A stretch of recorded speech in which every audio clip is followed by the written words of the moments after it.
मेरे प्रिय आत्मन, मित्रों ने बहुत से प्रश्न पूछे हैं। सबसे पहले एक मित्र ने पूछा है कि मैंने बोलने के लिए सेक्स या काम का विषय क्यों चुना है। इसकी थोड़ी सी कहानी।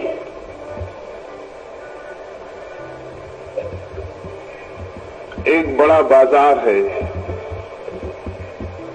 उस बड़े बाजार को कुछ लोग बंबई कहते हैं। उस बड़े बाजार में एक सभा थी और उस सभा में एक पंडित जी कबीर क्या कहते हैं इस संबंध में बोलते थे। उन्होंने कबीर की एक पंक्ति कही और उसका अर्थ समझाया। उन्होंने कहा कि कबीरा खड़ा बाजार में लिए लुकाठी हाथ, जो घर बारे आप न चले हमारे साथ। उन्होंने ये कहा कि कबीर बाजार में खड़ा था और चिल्ला के लोगों से कहने लगा कि लकड़ी उठा के मैं बुलाता हूं उन्हें जो अपने घर को जलाने की हिम्मत रखते हो, वे हमारे साथ आ जाएं। उस सभा में मैंने देखा कि लोग ये बात सुन के बहुत खुश हुए। मुझे बड़ी हैरानी हुई। मुझे हैरानी ये हुई कि वे जो लोग खुश हो रहे थे उनमें से कोई भी अपने घर को जलाने को कभी भी तैयार नहीं था। लेकिन उन्हें प्रसन्न देखकर मैंने समझा कि बेचारा कबीर आज होता तो कितना खुश न होता है। जब 300 साल पहले वो था और किसी बाजार में उसने चिल्ला के कहा होगा तो एक भी आदमी खुश नहीं हुआ होगा। आदमी की जात बड़ी अद्भुत है। जो मर जाते हैं उनकी बातें सुन के लोग खुश होते हैं और जो जिंदा होते हैं उन्हें मार डालने की धमकी देते हैं।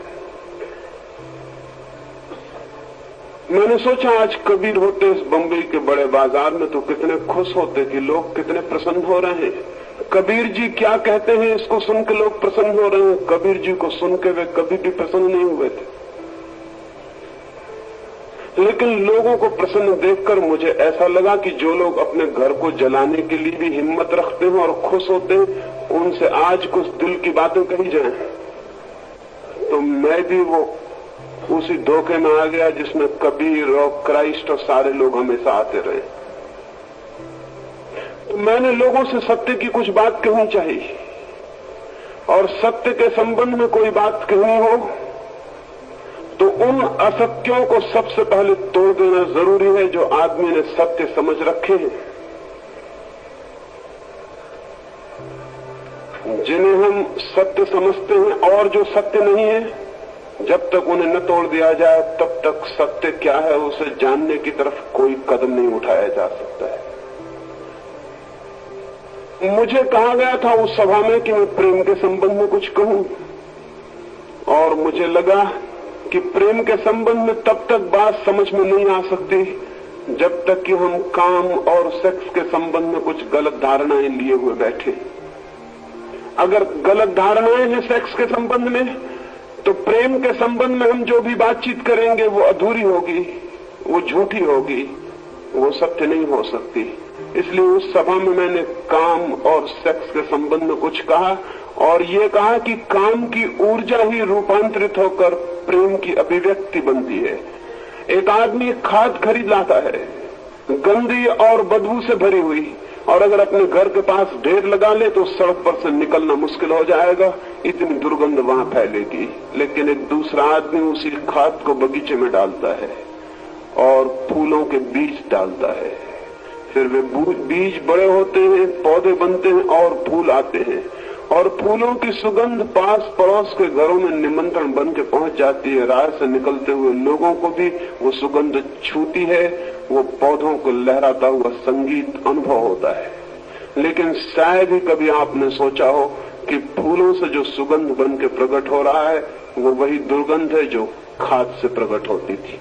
खाद की दुर्गंध बीजों से गुजर के फूलों की सुगंध बन जाती है। दुर्गंध सुगंध बन सकती है।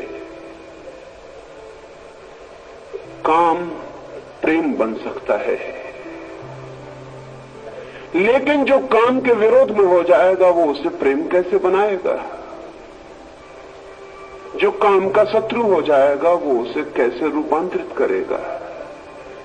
इसलिए काम को, सेक्स को समझना जरूरी है, ये मैंने वहां कहा, और उसे रूपांतरित करना जरूरी है।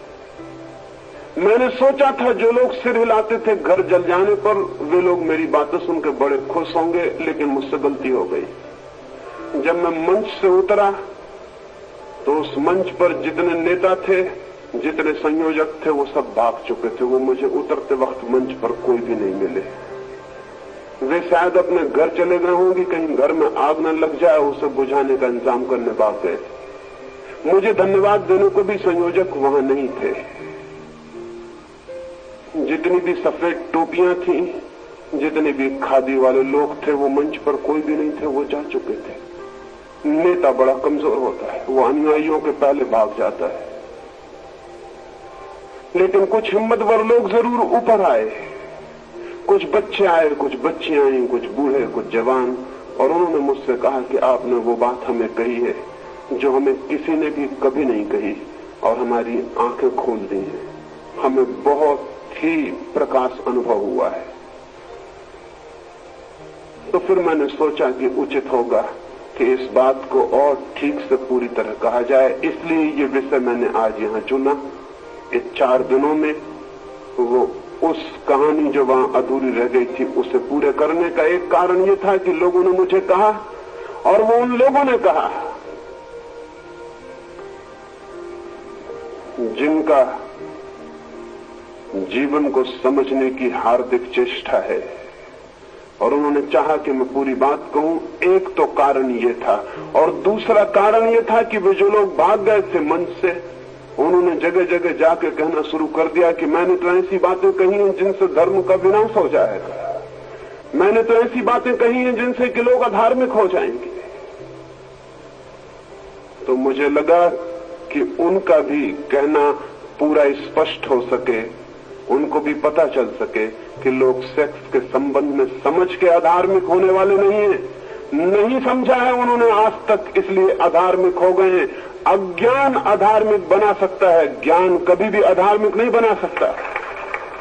और अगर ज्ञान अधार्मिक बनाता हो तो मैं कहता हूं कि ऐसा ज्ञान उचित है जो अधार्मिक बना दे उस अज्ञान की वजह से, अज्ञान की बजाय जो कि धार्मिक बनाता हो। क्योंकि जो अज्ञान धार्मिक बनाता हो तो वो धर्म भी 2 कौड़ी का है, जो अज्ञान की बुनियाद पर खड़ा होता हो। धर्म तो वही सत्य है जो ज्ञान के आधार पर खड़ा होता है। और मुझे नहीं दिखाई पड़ता कि ज्ञान मनुष्य को कभी भी कोई हानि पहुंचा सकता है।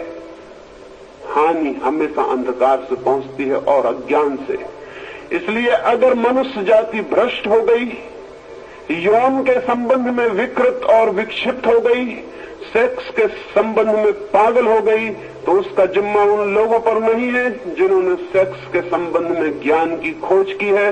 उसका जिम्मा उन नैतिक, धार्मिक और थोथे साधु संतों पर है जिन्होंने मनुष्य को हजारों वर्षों से अज्ञान में रखने की चेष्टा की।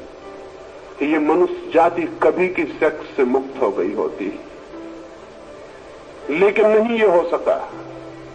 नहीं हो सका उनकी वजह से जो अंधकार कायम रखने की चेष्टा कर रहे हैं। तो मैंने समझा कि अगर थोड़ी सी किरण से इतनी बेचैनी हुई है तो फिर पूरे प्रकाश की चर्चा कर लेनी उचित है, ताकि साफ हो सके कि ज्ञान मनुष्य को धार्मिक बनाता है या अधार्मिक बनाता है। ये कारण था, इसलिए ये विषय चुना। और अगर ये कारण ना होता तो शायद मुझे अचानक ख्याल ना आता इसे चुनने का, शायद इस पर मैं कोई बात ना करता। इस लिहाज से वे लोग धन्यवाद के पात्र हैं जिन्होंने अवसर पैदा कर दिया और ये विषय मुझे चुनना पड़ा। और अगर आपको धन्यवाद देना हो तो मुझे मत देना, वो भारतीय विद्या भवन में जिन्होंने सभा आयोजित की थी उनको धन्यवाद देना। उन्होंने ही ये विषय चुनवा दिया है, मेरा इसमें कोई हाथ नहीं।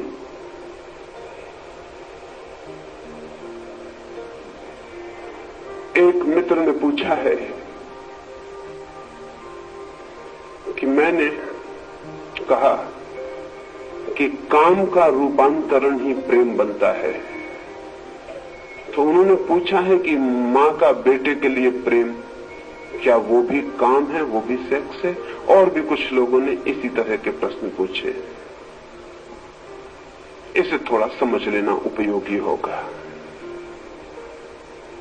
अगर मेरी बात आपने ध्यान से सुनी है तो मैंने कहा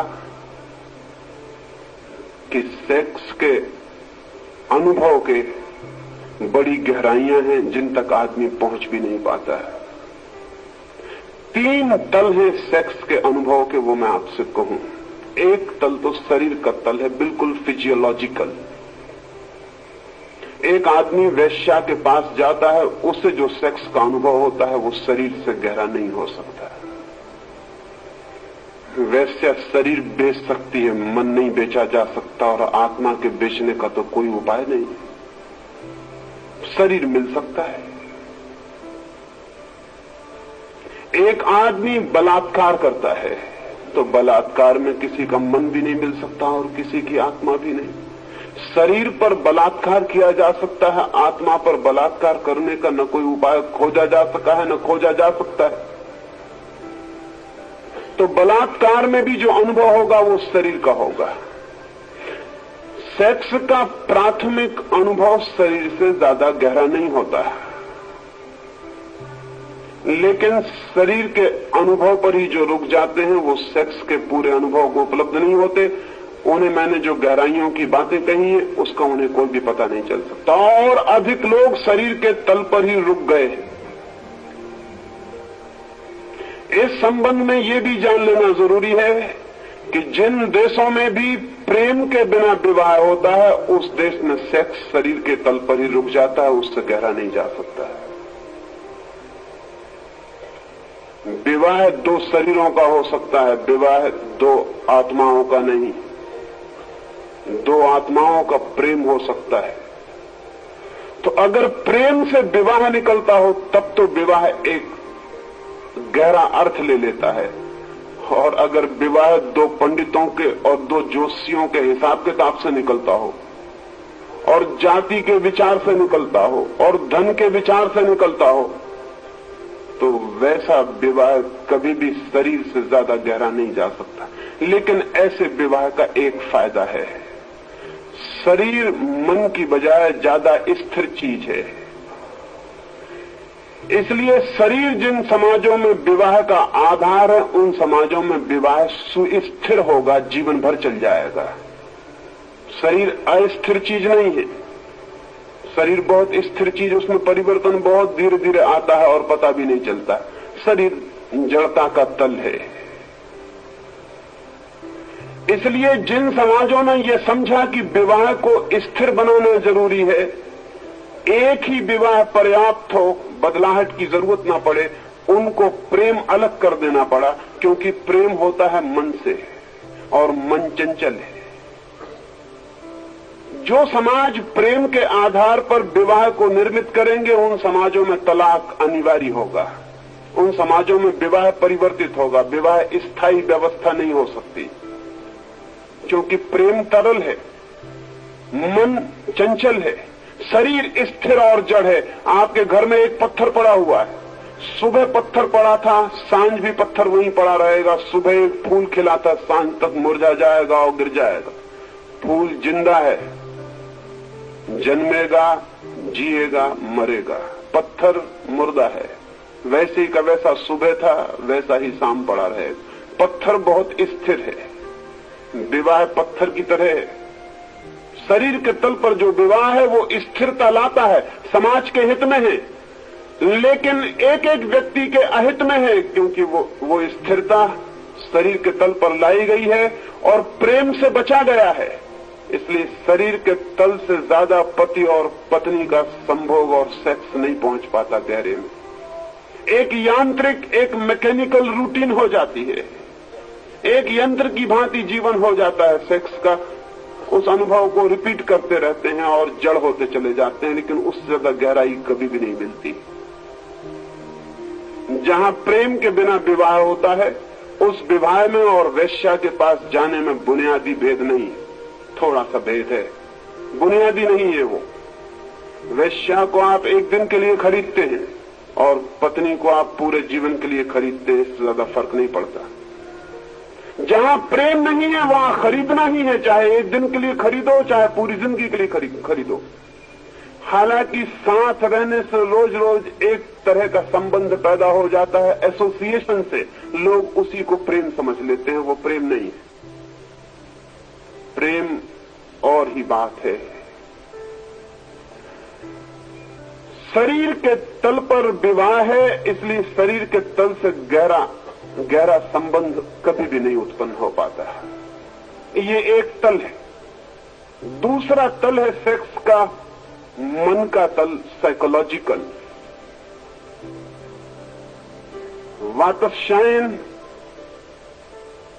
से लेकर पंडित कोक तक जिन लोगों ने भी इस तरह के शास्त्र लिखे हैं सेक्स के बाबत, वो शरीर के तल से गहरे नहीं जाते। दूसरा तल है मानसिक। जो लोग प्रेम करते हैं और फिर विवाह में बंधते हैं, उनका सेक्स शरीर के तल से थोड़ा गहरा जाता है, वो मन तक जाता है, उसकी गहराई साइकोलॉजिकल है। लेकिन वो भी रोज रोज पुनरुक्त होने से थोड़े दिनों में शरीर के तल पर आ जाता है और यांत्रिक हो जाता है। पश्चिम ने जो व्यवस्था विकसित की है 200 वर्षों में प्रेम विवाह की, वो मानसिक तल तक सेक्स को ले जाती, और इसीलिए पश्चिम में समाज अस्त व्यस्त हो गया है, क्योंकि मन का कोई भरोसा नहीं है। वो आज कहता है कुछ, कल कुछ कहने लगता है, सुबह कुछ कहता है, सांझ कुछ कहने लगता है, घड़ी भर पहले कुछ कहता है, घड़ी भर बाद कुछ कहने लगता है।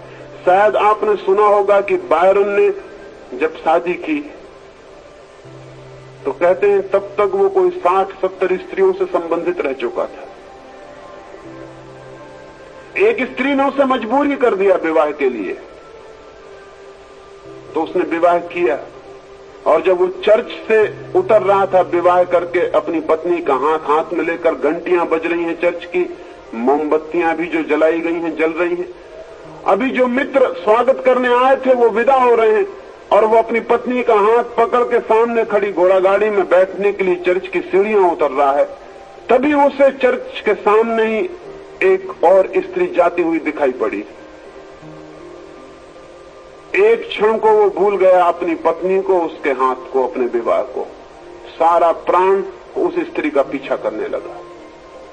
जाके वो गाड़ी में बैठा बहुत ईमानदार आदमी रहा होगा, उसने अपनी पत्नी से कहा कि तूने कुछ ध्यान दिया, एक अजीब घटना घट गई।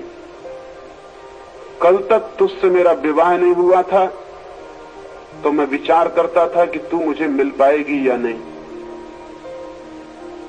तेरे सिवाय मुझे कोई भी नहीं दिखाई पड़ता था। और आज जबकि विवाह हो गया, मैं तेरा हाथ पकड़ के नीचे उतर रहा हूं, मुझे एक स्त्री दिखाई पड़ी गाड़ी के उस तरफ जाती हुई, और तू मुझे भूल गई और मेरा मन उस स्त्री का पीछा करने लगा। और एक क्षण को मुझे लगा कि काश ये स्त्री मुझे मिल जाए। मन इतना चंचल है। तो जिन लोगों को समाज को व्यवस्थित रखना था, उन्होंने मन के तल पर सेक्स को नहीं जाने दिया, उन्होंने शरीर के तल पर रोक लिया। विवाह करो, प्रेम नहीं, फिर विवाह से प्रेम आता हो तो आए, ना आता हो ना आए। शरीर के तल पर स्थिरता हो सकती है, मन के तल पर स्थिरता बहुत मुश्किल है। लेकिन मन के तल पर सेक्स का अनुभव शरीर से ज्यादा गहरा होता है। पूरब की बजाय पश्चिम का सेक्स का अनुभव ज्यादा गहरा है। तो पश्चिम के जो मनोवैज्ञानिक हैं, फ्रायड से जुंग तक, उन सारे लोगों ने जो भी लिखा है वो सेक्स की दूसरी गहराई है, वो मन की गहराई। लेकिन मैं जिस सेक्स की बात कर रहा हूं वो तीसरा तल है, वो ना आज तक पूरब में पैदा हुआ है ना पश्चिम में। वो तीसरा तल है स्पिरिचुअल, वो तीसरा तल है आध्यात्मिक। शरीर के तल पर भी एक स्थिरता है क्योंकि शरीर जड़ है, और आत्मा के तल पर भी एक स्थिरता है क्योंकि आत्मा के तल पर कोई परिवर्तन कभी होता ही नहीं। वहां सब शांत है, वहां सब सनातन है। बीच में एक तल है मन का, जहां तरलता पारे की तरह तरल है मन, जरा में बदल जाता है। पश्चिम मन के साथ प्रयोग कर रहा है, इसलिए विवाह टूट रहा है, परिवार नष्ट हो रहा है। मन के साथ विवाह और परिवार खड़े नहीं रह सकते। अभी 2 वर्ष में तलाक है, कल 2 घंटे में तलाक हो सकता है, मन तो घंटे भर में बदल जाता है। तो पश्चिम का सारा समाज अस्त व्यस्त हो गया है। पूरब का समाज व्यवस्थित था, लेकिन सेक्स की जो गहरी अनुभूति थी वो पूरब को उपलब्ध नहीं हो सकी। एक और स्थिरता है, एक और घड़ी है आध्यात्मिक की, उस तल पर जो पति पत्नी एक बार मिल जाते हैं या 2 व्यक्ति एक बार मिल जाते हैं, उन्हें तो ऐसा लगता है कि वो अनंत जन्मों के लिए एक हो गए। वहां फिर कोई परिवर्तन नहीं है। उस तल पर चाहिए स्थिरता, उस तल पर चाहिए अनुभव। तो मैं जिस अनुभव की बात कर रहा हूं, जिस सेक्स की बात कर रहा हूं, वो स्पिरिचुअल सेक्स, आध्यात्मिक अर्थ नियोजन करना चाहता हूं काम की वासना में। और अगर मेरी ये बात समझेंगे तो आपको पता चल जाएगा कि मां का बेटे के प्रति जो प्रेम है वो आध्यात्मिक काम है, वो स्पिरिचुअल सेक्स का हिस्सा है। आप कहेंगे तो बहुत उल्टी बात है, मां का बेटे के प्रति काम का क्या संबंध? लेकिन जैसा मैंने कहा कि पुरुष और स्त्री, पति और पत्नी एक क्षण के लिए मिलते हैं, एक क्षण के लिए दोनों की आत्माएं एक हो जाती हैं, और उस घड़ी में जो उन्हें आनंद का अनुभव होता है वही उनको बांधने वाला हो जाता है। कभी आपने सोचा कि मां के पेट में बेटा 9 महीने तक रहता है और मां के अस्तित्व से मिला रहता है? पति एक क्षण को मिलता है, बेटा 9 महीने के लिए एक होता है, इकट्ठा होता है। इसलिए मां का बेटे से जो गहरा संबंध है वो पति से भी कभी नहीं होता, हो भी नहीं सकता। पति एक क्षण के लिए मिलता है अस्तित्व के तल पर, जहां एग्जिस्टेंस है, जहां बीइंग है, वहां एक क्षण को मिलता है, फिर बिछड़ जाता है। एक क्षण को करीब आते हैं और फिर कोसों का फासला शुरू हो जाता है। लेकिन बेटा 9 महीने तक मां की सांस से सांस लेता है, मां के हृदय से धड़कता है, मां के खून से खून, मां के प्राण से प्राण। उसका अपना कोई अस्तित्व नहीं होता, वो मां का एक हिस्सा होता है। इसीलिए स्त्री मां बने बिना कभी भी पूरी तरह तृप्त नहीं हो पाती। कोई पति स्त्री को कभी तृप्त नहीं कर सकता जो उसका बेटा उसे कर देता है। कोई पति कभी उतना गहरा कंटेंटमेंट उसे नहीं दे पाता जितना उतना बेटा उसको दे पाता है। स्त्री मां बिना बने पूरी नहीं हो पाती। उसके व्यक्तित्व का पूरा निखार, पूरा सौंदर्य उसके मां बनने पर प्रकट होता है। उससे उसके बेटे के आत्मिक संबंध बहुत गहरे हैं। और इसीलिए आप ये भी समझ लो कि जैसे ही स्त्री मां बन जाती उसकी सेक्स में रुचि कम हो जाती है। कभी आपने ख्याल किया? जैसे ही स्त्री मां बन जाती सेक्स के प्रति उसकी रुचि कम हो जाती, फिर सेक्स में उसे उतना रस नहीं मालूम पड़ता। उसने एक और गहरा रस ले लिया है मातृत्व का। वो एक प्राण के साथ और 9 महीने तक इकट्ठी जी ली है, अब उसे सेक्स में रस नहीं रह जाता। अक्सर पति हैरान होते हैं क्योंकि पति पिता बनने से पुरुषों में कोई फर्क नहीं पड़ता, लेकिन मां बनने से स्त्री में बुनियादी फर्क पड़ जाता है। पिता बनने से पति में कोई फर्क नहीं पड़ता है, क्योंकि पिता कोई बहुत गहरा संबंध नहीं है। जो नया व्यक्ति पैदा होता है उससे पिता का कोई गहरा संबंध नहीं है। पिता बिल्कुल सामाजिक व्यवस्था है, सोशल इंस्टीट्यूशन है। पिता के बिना भी दुनिया चल सकती है। इसीलिए पिता से कोई गहरा संबंध नहीं है बेटे का। मां से उसके बहुत गहरे संबंध, और मां तृप्त हो जाती है उसके बाद, और उसमें एक और ही तरह की आध्यात्मिक गरिमा प्रकट होती है।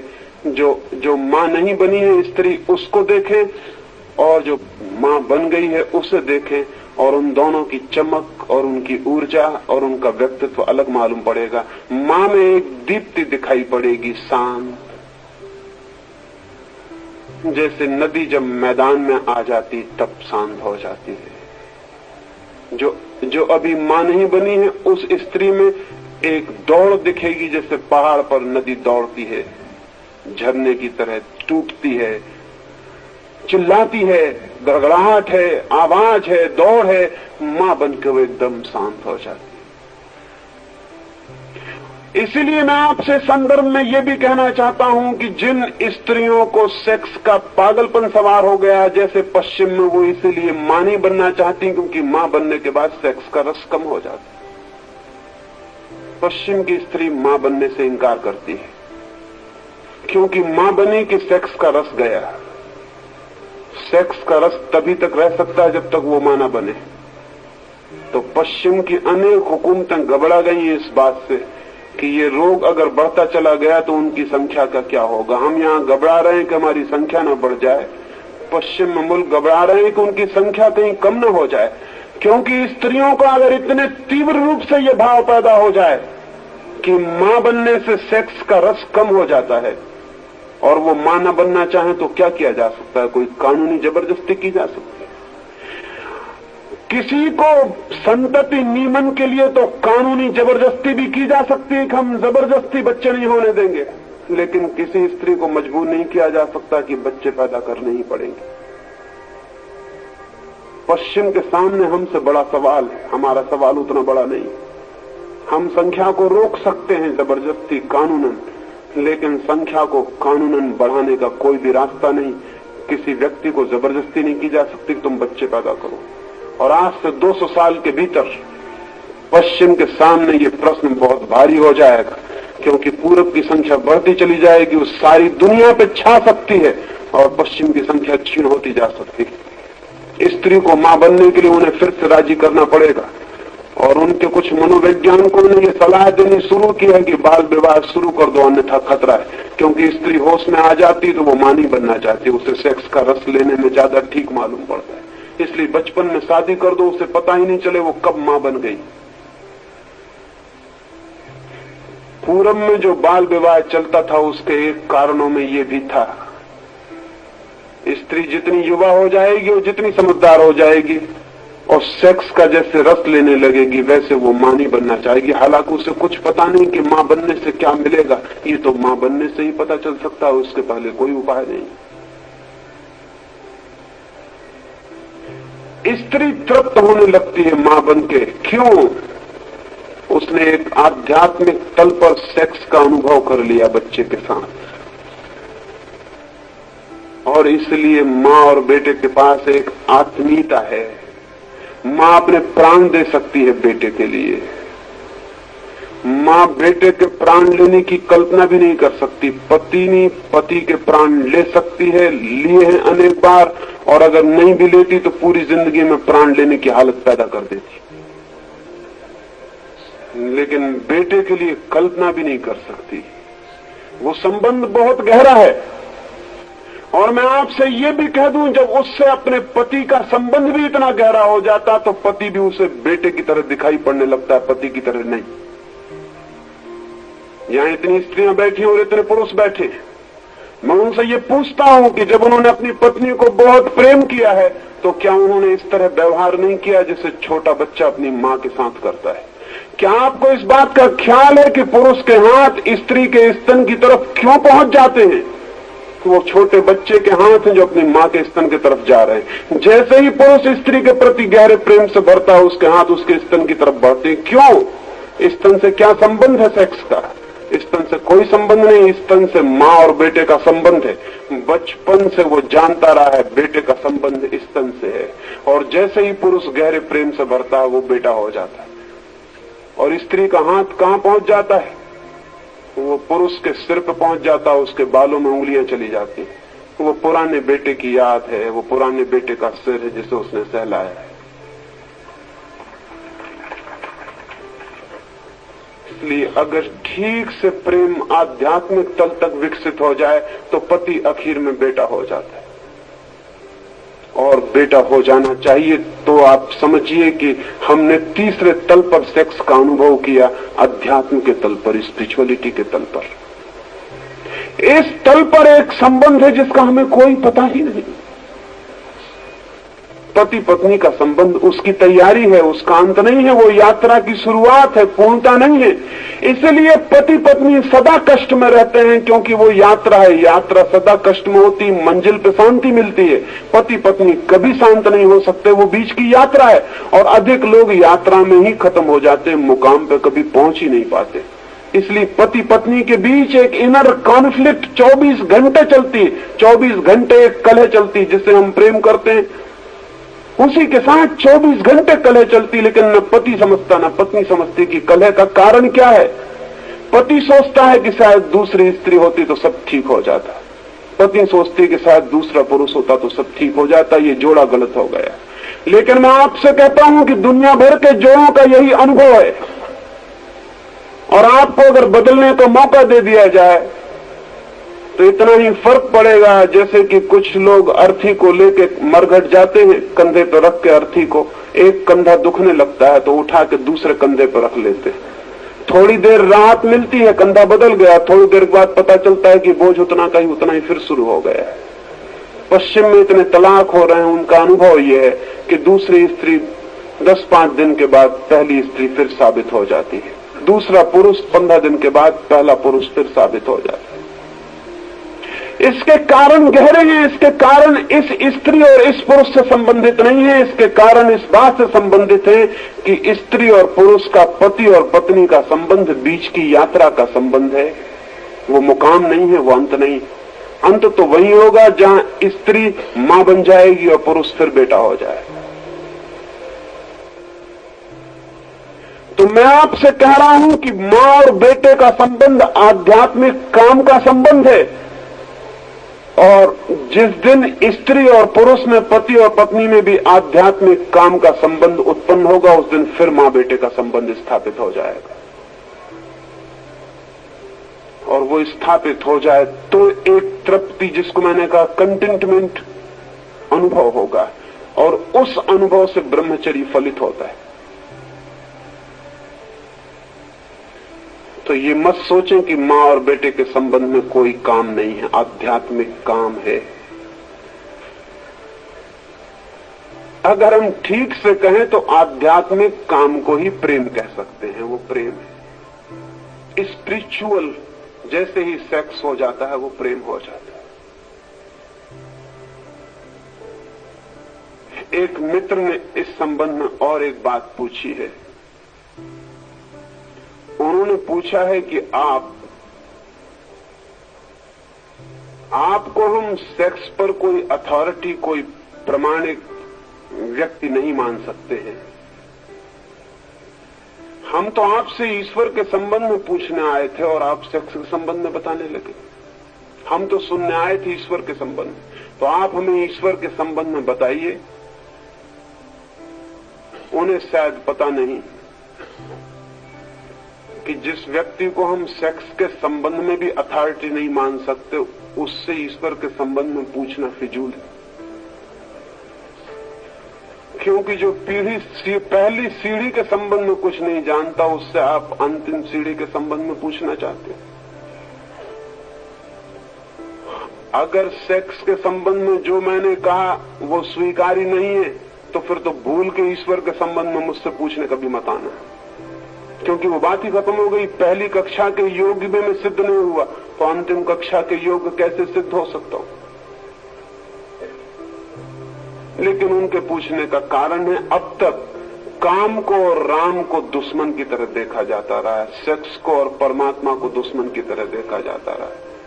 अब तक ऐसा समझा जाता रहा है कि जो राम की खोज करते हैं उनको काम से कोई संबंध नहीं है, और जो लोग काम की यात्रा करते हैं उनको अध्यात्म से कोई संबंध नहीं। ये दोनों बातें बेवकूफी की हैं। आदमी काम की यात्रा भी राम की खोज के लिए ही करता है। वो काम का इतना तीव्र आकर्षण राम की ही खोज है, और इसीलिए काम में कभी तृप्ति नहीं मिलती। कभी ऐसा नहीं लगता कि बस पूरा हो गया सब। वो जब तक राम न मिल जाए तब तक लग भी नहीं सकता। और जो लोग काम के शत्रु होकर राम को खोजते हैं, राम की खोज नहीं है वो सिर्फ राम के नाम में काम से एस्केप है, पलायन है। काम से बचना है, इधर प्राण घबराते हैं, डर लगता है, तो राम की चदरिया ओढ़ के उसमें छुप जाना है और राम राम राम राम राम राम जपते रहना है कि वो काम की याद ना आए। जब भी कोई आदमी राम राम राम राम जपते मिले तो जरा गौर करना, उसके भीतर राम राम के जप के पीछे काम का जप चल रहा होगा, सेक्स का जप चल रहा होगा। स्त्री को देखेगा और माला फिरने लगेगा, कहेगा राम राम राम राम राम राम। वो स्त्री दिखी कि वो ज्यादा जोर से माला फेरता है, ज्यादा जोर से राम राम कहता है। क्यों? वो भीतर जो काम बैठा है वो धक्के मार रहा है, राम का नाम ले लेकर उसे भुलाने की कोशिश करता है। लेकिन इतनी आसान तरकीबों से अगर जीवन बदलते होते तो दुनिया कभी की बदल गई होती। उतना आसान रास्ता नहीं है। तो मैं आपसे कहना चाहता हूं कि काम को समझना जरूरी है अगर आप अपने राम की और परमात्मा की खोज को भी समझना चाहते हैं। क्यों? ये इसलिए मैं कहता हूं कि एक आदमी बंबई से कलकत्ते की यात्रा करना चाहे, वो कलकत्ते के संबंध में पता लगाए कि कलकत्ता कहां है, किस दिशा में है, लेकिन उसे यही पता ना हो कि बंबई कहां है और किस दिशा में है, और कलकत्ते की वो यात्रा करना चाहे तो क्या वो कभी सफल हो सकेगा? कलकत्ता जाने के लिए सबसे पहले ये पता लगाना जरूरी है कि बंबई कहां है, जहां मैं हूं वो किस दिशा में है। फिर कलकत्ते की तरफ दिशा विचार की जा सकती है। लेकिन मुझे यही पता नहीं कि बंबई कहां है, तो कलकत्ते के बाबत सारी जानकारी फिजूल है, क्योंकि यात्रा मुझे बंबई से शुरू करनी पड़ेगी। यात्रा का प्रारंभ बंबई से करना है और प्रारंभ पहले है, अंत बाद में है। आप कहां खड़े हैं? राम की यात्रा करना चाहते हैं वो ठीक, भगवान तक पहुंचना चाहते हैं वो ठीक, लेकिन खड़े कहां हैं आप? खड़े तो काम में है, खड़े तो वासना में है, खड़े तो सेक्स में। वो आपका निवास गृह है जहां से आपको कदम उठाने हैं और यात्रा करनी। तो पहले तो उस जगह को समझ लेना जरूरी है जहां हम हैं, जो एक्चुअलिटी है उसे पहले, जो वास्तविक है उसे पहले समझ लेना जरूरी है। तब हम उसे भी समझ सकते हैं, जो संभावना है, जो पॉसिबिलिटी है, जो हम हो सकते हैं, उसे जानने के लिए जो हम हैं उसे पहले जान लेना जरूरी है। अंतिम कदम को समझने के पहले पहला कदम समझ लेना जरूरी है, क्योंकि पहला कदम ही अंतिम कदम तक पहुंचाने का रास्ता बनेगा। और अगर पहला कदम ही गलत हो गया तो अंतिम कदम कभी भी सही नहीं होने वाला है। राम से भी ज्यादा महत्वपूर्ण काम को समझना है, परमात्मा से भी ज्यादा महत्वपूर्ण सेक्स को समझना है। क्यों इतना महत्वपूर्ण है? इसलिए महत्वपूर्ण है कि अगर परमात्मा तक पहुंचना है तो सेक्स को बिना समझे आप नहीं पहुंच सकते। इसलिए ये मत पूछें। और रह गई अथॉरिटी की बात कि मैं अथॉरिटी हूं या नहीं, ये कैसे निर्णय होगा? अगर मैं ही इस संबंध में कुछ कहूंगा तो वो निर्णायक नहीं रहेगा, क्योंकि मेरे संबंध में ही निर्णय होना है। अगर मैं ही कहूं कि मैं अथॉरिटी हूं तो उसका कोई मतलब नहीं। अगर मैं कहूं कि मैं अथॉरिटी नहीं हूं तो उसका भी कोई मतलब नहीं है, क्योंकि मेरे दोनों वक्तव्यों के संबंध में विचारनी है कि अथॉरिटेटिव आदमी कह रहा है कि गैर अथॉरिटेटिव। मैं जो भी कहूंगा इस संबंध में वो फिजूल है। मैं अथॉरिटी हूं या नहीं, ये तो आप थोड़े सेक्स की दुनिया में प्रयोग करके देखें, और जब अनुभव आएगा तो पता चलेगा कि जो मैंने कहा था वो अथॉरिटी थी या नहीं। उसके बिना कोई रास्ता नहीं है। मैं आपसे कहता हूं कि तैरने का ये रास्ता है। आप कहें कि लेकिन हम कैसे माने कि आप तैरने के संबंध में प्रमाणिक बात कह रहे हैं? तो मैं कहता हूं कि चलिए आपको साथ लेके नदी में उतरा जा सकता है। आपको नदी में उतारे देता हूं। मैंने जो कहा है आपको, अगर वो कारगर हो जाए पार होने में, हाथ पैर चलाने में और तैरने में, तो आप समझना कि जो मैंने कहा है वो कुछ जान के कहा है। उन्होंने ये भी कहा है कि फ्रायड अथॉरिटी हो सकते हैं, लेकिन मैं आपसे कहता हूं जो मैं कह रहा हूं उस पर फ्रायड 2 कौड़ी भी नहीं जानते। फ्रायड मानसिक तल से कभी भी ऊपर नहीं उठ पाया, उसको कल्पना भी नहीं है आध्यात्मिक सेक्स की। फ्रायड की सारी जानकारी रुग्ण सेक्स की है, हिस्टेरिक, होमोसेक्सुअलिटी, मेस्टरबेशन, इस सब की खोजबीन है। रुग्ण सेक्स, विकृत सेक्स के बाबत खोजबीन है, पैथोलॉजिकल है, बीमार की चिकित्सा की वो खोज है। फ्रायड एक डॉक्टर है। फिर पश्चिम में जिन लोगों का उसने अध्ययन किया वे मन के तल के सेक्स के लोग हैं। उसके पास एक भी अध्ययन नहीं, एक भी केस हिस्ट्री नहीं जिसको स्पिरिचुअल सेक्स कहा जा सके। तो अगर खोज करनी है कि जो मैं कह रहा हूं वो कहां तक सच है, तो सिर्फ एक दिशा में खोज हो सकती है, वो दिशा है तंत्र। और तंत्र के बाबत हमने हजारों साल से सोचना बंद कर दिया है। तंत्र ने सेक्स को स्पिरिचुअल बनाने का दुनिया में सबसे पहला प्रयास किया। खजुराहो में खड़े मंदिर, पुरी और कोणार्क के मंदिर सबूत है। कभी आप खजुराहो गए? कभी आपने जाके खजुराहो की मूर्तियां देखी? तो आपको 2 बातें अद्भुत अनुभव होंगी। पहली तो बात यह कि नग्न मैथुन की प्रतिमाओं को देख के भी आपको ऐसा नहीं लगेगा कि उनमें जरा भी कुछ गंदा है, जरा भी कुछ अगली है। नग्न मैथुन की प्रतिमाओं को देखकर कहीं भी ऐसा नहीं लगेगा कि कुछ कुरूप है, कुछ बुरा है, बल्कि मैथुन की प्रतिमाओं को देखकर एक शांति, एक पवित्रता का अनुभव होगा, जो बड़ी हैरानी की बात है। वे प्रतिमाएं आध्यात्मिक सेक्स को जिन लोगों ने अनुभव किया था उन शिल्पियों से निर्मित करवाई गई। उन प्रतिमाओं के चेहरों पर आप एक सेक्स से भरे हुए आदमी को देखें, उसकी आंखें देखें, उसका चेहरा देखें, वो घिनौना, घबराने वाला, कुरूप प्रतीत होगा। उसकी आंखों से एक झलक मिलती हुई मालूम होगी जो घबराने वाली और डराने वाली होगी। प्यारे से प्यारे आदमी को, अपने निकटतम प्यारे से प्यारे व्यक्ति को भी स्त्री जब सेक्स से भरा हुआ पास आते हुए देखती तो उसे दुश्मन दिखाई पड़ता है, मित्र नहीं दिखाई पड़ता। प्यारी से प्यारी स्त्री को अगर कोई पुरुष अपने निकट सेक्स से भरा हुआ आता हुआ दिखाई देगा तो उसे उसके भीतर नरक दिखाई पड़ेगा, स्वर्ग नहीं दिखाई पड़ सकता। लेकिन खजुराहो की प्रतिमाओं को देखें तो उनके चेहरों को देख के ऐसा लगता है जैसे बुद्ध का चेहरा हो, महावीर का चेहरा हो। मैथुन की प्रतिमाएं और मैथुन दत्त जोड़े के चेहरे पर जो भाव है वो समाधि के। और सारी प्रतिमाओं को देख लें और पीछे एक हल्की सी शांति की झलक छूट जाएगी और कुछ भी नहीं। और एक आश्चर्य आपको अनुभव होगा। आप सोचते होंगे कि नंगी तस्वीरें और मूर्तियां देखकर आपके भीतर कामुकता पैदा होगी। तो मैं आपसे कहता हूं फिर आप देर न करें और सीधे खजुराहो चले जाएं। खजुराहो पृथ्वी पर इस समय अनूठी चीज है,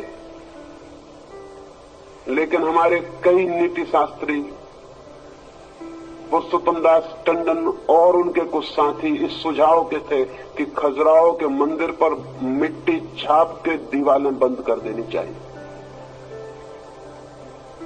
क्योंकि उनको देखने से वासना पैदा हो सकती है। मैं तो हैरान हो गया।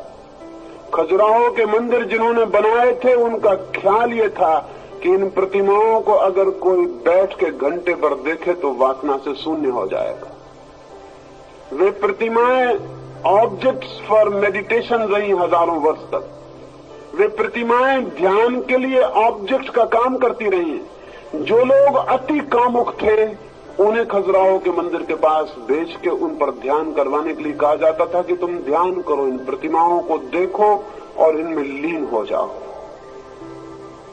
और यह आश्चर्य की बात है, हालांकि हमारे अनुभव में है लेकिन हमें ख्याल नहीं। आपको पता है रास्ते पर 2 आदमी लड़ रहे हों और आप रास्ते से चले जा रहे हो तो आपका मन होता है कि खड़े होकर वो लड़ाई देख लें, लेकिन क्यों? आपने कभी ख्याल किया लड़ाई देखने से आपको क्या फायदा है? 1000 जरूरी काम छोड़ के आप आधे घंटे तक 2 आदमियों की मुक्काबाजी देख सकते हैं खड़े होकर। फायदा क्या है? शायद आपको पता नहीं, फायदा एक है, 2 आदमियों को लड़ते देखकर आपके भीतर जो लड़ने की प्रवृत्ति है वो विसर्जित होती है, उसका निकास होता है, वो इवोपोरेट हो जाती है।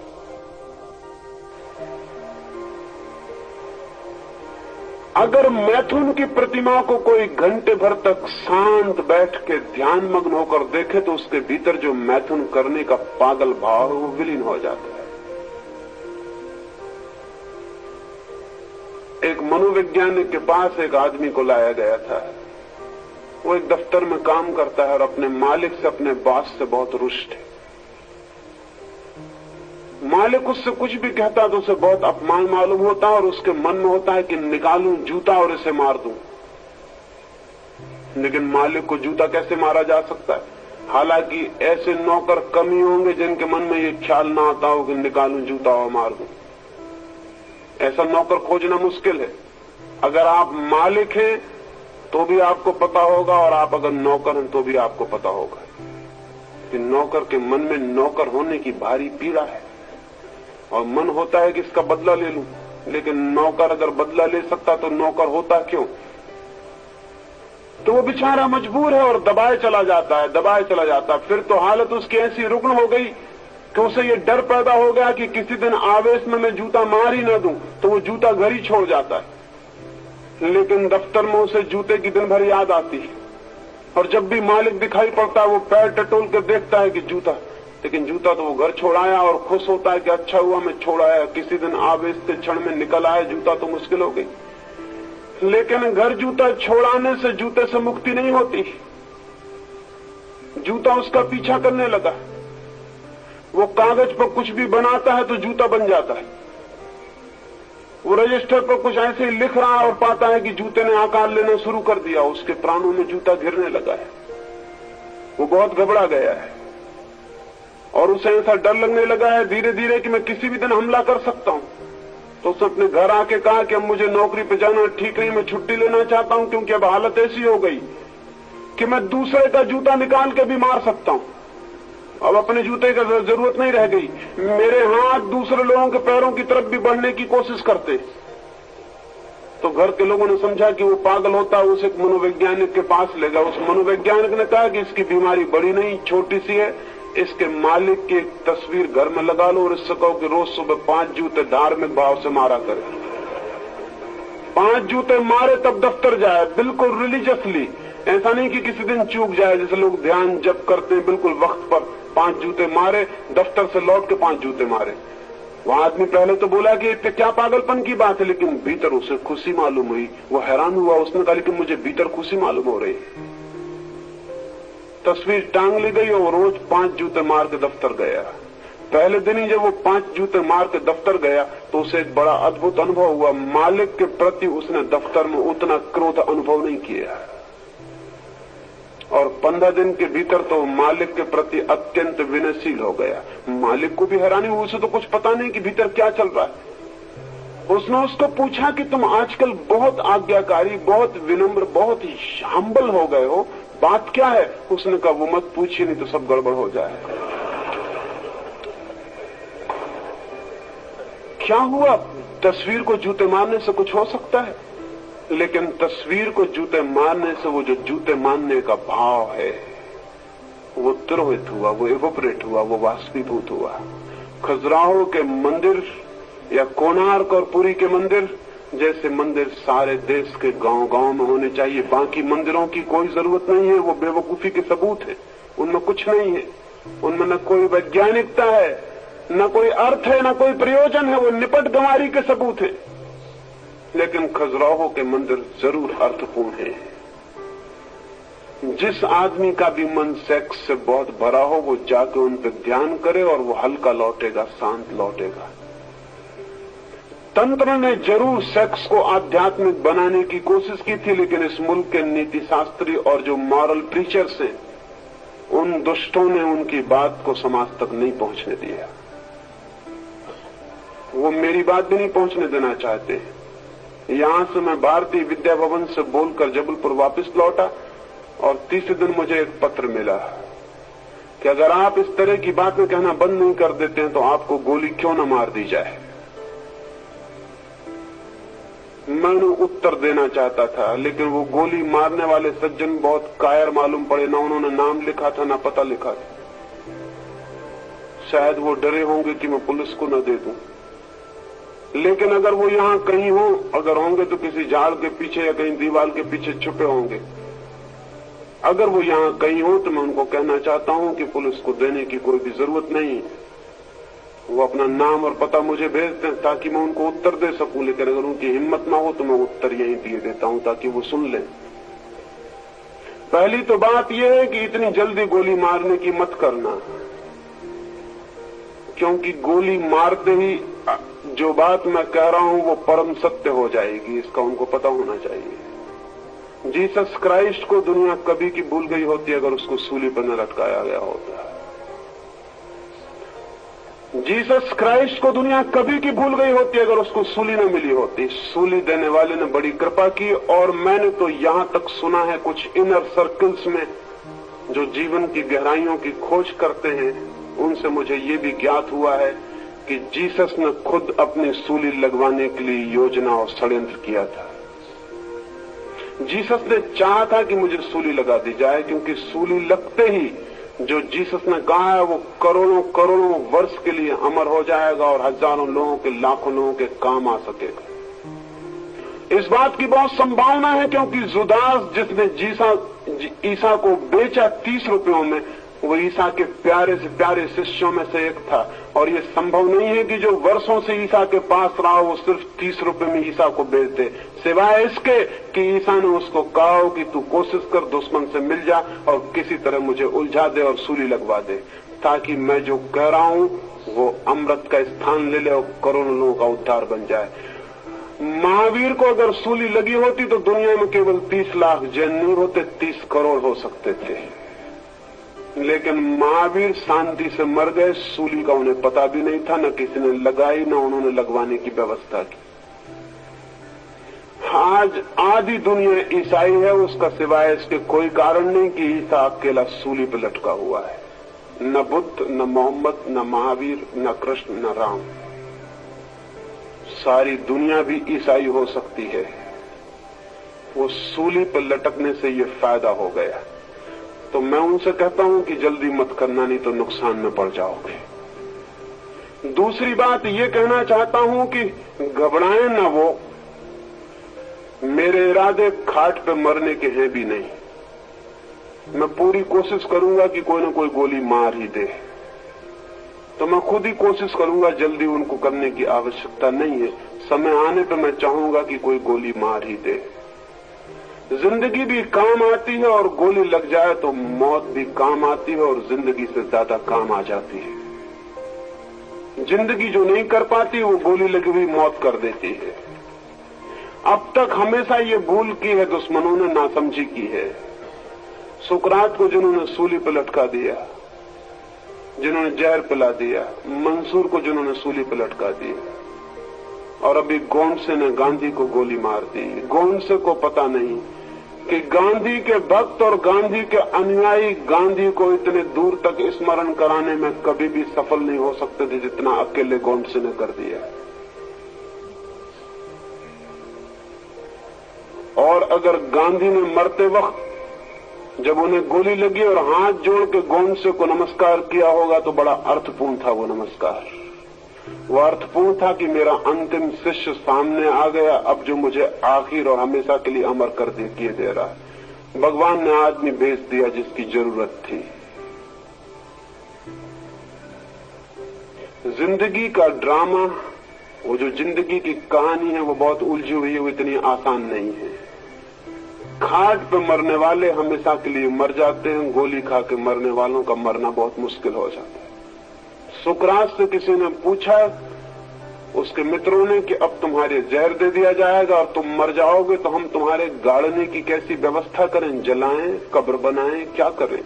सुकरात ने कहा, पागलो, तुम्हें पता नहीं है कि तुम मुझे नहीं गाड़ सकोगे। तुम जब सब मिट जाओगे तब भी मैं जिंदा रहूंगा। मैंने मरने की तरकीब जो चुनी है वो हमेशा जिंदा रहने वाली। तो वो मित्र अगर कहीं हो तो उनको पता होना चाहिए, जल्दी ना करें, जल्दी में नुकसान हो जाएगा उनका, मेरा कुछ होने वाला नहीं है, क्योंकि जिसको गोली लग सकती है वो मैं नहीं हूं, और जो गोली लगने के बाद भी पीछे बच जाता है वही हूं। तो वो जल्दी ना करें। और दूसरी बात ये कि वो घबराएं भी ना। मैं हर तरह की कोशिश करूंगा कि खाट पे न मर सकूं। वो मरना बड़ा गड़बड़ है, वो बेकार ही मर जाना है, वो निरर्थक मर जाना है। मर जाने की भी सार्थकता चाहिए। और तीसरी बात ये कि वो दस्तखत करने से न घबराएं, न पता लिखने से घबराएं, क्योंकि अगर मुझे लगे कि कोई आदमी मारने को तैयार हो गया है तो वो जहां मुझे बुलाएगा मैं चुपचाप बिना किसी को खबर किए वहां आने को हमेशा तैयार हूं, ताकि उस पर पीछे कोई मुसीबत ना आए। लेकिन ये पागलपन सूझते हैं। इस तरह के धार्मिक, और जिस बेचारे ने लिखा है उसने यही सोच के लिखा है कि वो धर्म की रक्षा कर रहा है। उसने यही सोच के लिखा है कि मैं धर्म को मिटाने की कोशिश कर रहा हूं, वो धर्म की रक्षा कर रहा है। उसकी नीयत में कहीं कोई खराबी नहीं है। उसके भाव बड़े अच्छे और बड़े धार्मिक हैं। ऐसे धार्मिक लोग तो दुनिया को दिक्कत में डालते रहे। उनकी नीयत बड़ी अच्छी, लेकिन बुद्धि मूढ़ता की। तो हजारों साल से तथाकथित नैतिक लोगों ने जीवन के सत्यों को पूरा पूरा प्रकट होने में बाधा डाली है, उसे प्रकट नहीं होने दिया। नहीं प्रकट होने के कारण एक अज्ञान व्यापक हो गया, और उस अज्ञानी अंधेरी रात में हम टटोल रहे हैं, भटक रहे हैं, गिर रहे हैं। और वे मॉरल टीचर्स, वे नीति शास्त्र के उपदेशक हमारे इस अंधकार के बीच में मंच बना के उपदेश देने का काम करते रहते हैं। ये भी सच है कि जिस दिन हम अच्छे लोग हो जाएंगे, जिस दिन हमारे जीवन में सत्य की किरण आएगी, समाधि की कोई झलक आएगी, जिस दिन हमारा सामान्य जीवन भी परमात्मा जीवन में रूपांतरित होने लगेगा, उस दिन उपदेशक व्यर्थ हो जाएंगे, उनकी कोई जगह नहीं रह जाने वाली। उपदेशक तभी तक सार्थक है जब तक लोग अंधेरे में भटकते हैं। गांव में चिकित्सक की तभी तक जरूरत है जब तक लोग बीमार पड़ते हैं। जिस दिन आदमी बीमार पड़ना बंद कर देगा, उस दिन चिकित्सक को विदा कर देनी पड़ेगी। तो हालांकि चिकित्सक ऊपर से बीमार का इलाज करता हुआ मालूम पड़ता है, लेकिन भीतर से उसके प्राणों की आकांक्षा यही होती है कि लोग बीमार पड़ते रहें। ये बड़ी उल्टी बात है, क्योंकि चिकित्सक जीता है लोगों के बीमार पड़ने पर। उसका प्रोफेशन बड़ा कंट्राडिक्टरी है, उसका धंधा बड़ा विरोधी है। कोशिश तो उसकी यह है कि लोग बीमार पड़ते रहें, और जब मलेरिया फैलता है और फ्लू की हवाएं आती हैं तो वो भगवान को एकांत में धन्यवाद देता है, क्योंकि ये धंधे का वक्त आया है, सीजन। मैंने सुना है एक रात एक मधुशाला में बड़ी देर तक कुछ मित्र आके खाना पीना करते रहे, शराब पीते रहे। उन्होंने खूब मौज की, और जब वो चलने लगे आधी रात को, तो शराब खाने के मालिक ने अपनी पत्नी को कहा कि भगवान को धन्यवाद, बड़े भले लोग आए, ऐसे लोग रोज आते रहे तो कुछ ही दिनों में हम मालामाल हो जाए। विदा होते मेहमानों को सुनाई पड़ गया, और जिसने पैसे चुकाए थे उसने कहा कि दोस्त, भगवान से प्रार्थना करोगे हमारा भी धंधा रोज चलता रहे तो हम तो रोज आए। चलते चलते उस शराब घर के मालिक ने पूछा कि भाई तुम्हारा धंधा क्या है? उसने कहा मेरा धंधा पूछते हो, मैं मरघट पर लकड़ियां बेचता हूं मुर्दों के लिए। जब मुर्दे ज्यादा मरते हैं तब मेरा धंधा चलता है, तब हम थोड़े खुश होते हैं। हमारा धंधा रोज चलता रहे, हम रोज यहां आते रहे। चिकित्सक का धंधा है कि लोगों को ठीक करे, लेकिन फायदा, लाभ और शोषण इसमें है कि लोग बीमार पड़ते रहे। तो एक हाथ से चिकित्सक ठीक करता है और उसके प्राणों की प्रार्थना होती है कि मरीज जल्दी ठीक ना हो जाए। इसीलिए पैसे वाले मरीज को ठीक होने में बड़ी देर लगती है। गरीब मरीज जल्दी ठीक हो जाता है, क्योंकि गरीब मरीज को ज्यादा देर बीमार रहने से कोई फायदा नहीं है। चिकित्सक को कोई फायदा नहीं है। चिकित्सक को फायदा है अमीर मरीज से, तो अमीर मरीज लंबा बीमार रहता है। सच तो यह है कि अमीर अक्सर ही बीमार रहते हैं। वो चिकित्सक की प्रार्थनाएं काम कर रही हैं। उसकी आंतरिक इच्छा भी उसके हाथ को रोकती है कि मरीज एकदम ठीक ही ना हो जाए। उपदेशक की स्थिति भी ऐसी ही है। समाज जितना नीति भ्रष्ट हो, जितना व्यभिचार फैले, जितना अनाचार फैले, उतना ही उपदेशक का मंच ऊपर उठने लगता है, क्योंकि जरूरत आ जाती कि वो लोगों को कहे अहिंसा का पालन करो, सत्य का पालन करो, ईमानदारी स्वीकार करो, ये व्रत पालन करो, वो व्रत पालन करो। अगर लोग व्रती हों, अगर लोग संयमी हों, अगर लोग शांत हों, ईमानदार हों, तो उपदेशक मर गया है, उसकी कोई जगह ना रही। और हिंदुस्तान में सारी दुनिया से ज्यादा उपदेशक क्यों हैं? ये गांव गांव गुरु और घर घर स्वामी और सन्यासी क्यों हैं? तो ये महात्माओं की इतनी भीड़ और ये कतार क्यों है? ये इसलिए नहीं कि आप बड़े धार्मिक देश हैं जहां की संत महात्मा पैदा होते हैं। ये इसलिए कि आप इस समय पृथ्वी पे सबसे ज्यादा अधार्मिक और अनैतिक देश हैं, इसलिए इतने उपदेशकों को पालने का ठेका और धंधा मिल जाता है। हमारा तो जाति रोग हो गया। मैंने सुना कि अमेरिका में किसी ने एक लेख लिखा हुआ था। किसी मित्र ने वो लेख मेरे पास भेज दिया। उसमें एक कमी थी, उन्होंने मेरी सलाह चाहिए। किसी ने लेख लिखा था, वहां मजाक का कोई लेख था। उसने लिखा था कि हर आदमी और हर जाति का लक्षण शराब पिला के पता लगाया जा सकता है कि बेसिक कैरेक्टर क्या है। तो उसने लिखा था कि अगर डच आदमी को शराब पिला दी जाए तो वो एकदम से खाने खाने पर टूट पड़ता है, फिर वो किचन के बाहर ही नहीं निकलता, फिर वो एकदम खाने की मेज से उठता ही नहीं। बस शराब पी के वो 2-2, 3-3 घंटे खाने में लग जाता। अगर फ्रेंच को शराब पिला दी जाए तो शराब पीने के बाद वो एकदम नाच गाने के लिए तत्पर हो जाता है। और अगर अंग्रेज को शराब पिला दी जाए तो वो एकदम चुप होकर एक कोने में मौन हो जाता है। वो वैसे ही चुप बैठा रहता है, और शराब पी ली तो उसका कैरेक्टर वो और चुप हो जाता है। ऐसे दुनिया के सारे लोगों के लक्षण थे, लेकिन भूल से या अज्ञान के बस भारत के बाबत कुछ भी नहीं लिखा था। तो किसी मित्र ने मुझे लेख भेजा और कहा कि आप भारत के कैरेक्टर के बाबत क्या कहते हैं? अगर भारतीय को शराब पिलाई जाए तो क्या होगा? तो मैंने कहा कि वो तो जग जाहिर बात है, भारतीय शराब पिएगा और तत्काल उपदेश देना शुरू कर देगा। वो उसकी कैरेक्टरिस्टिक, वो उनका जातीय गुण है।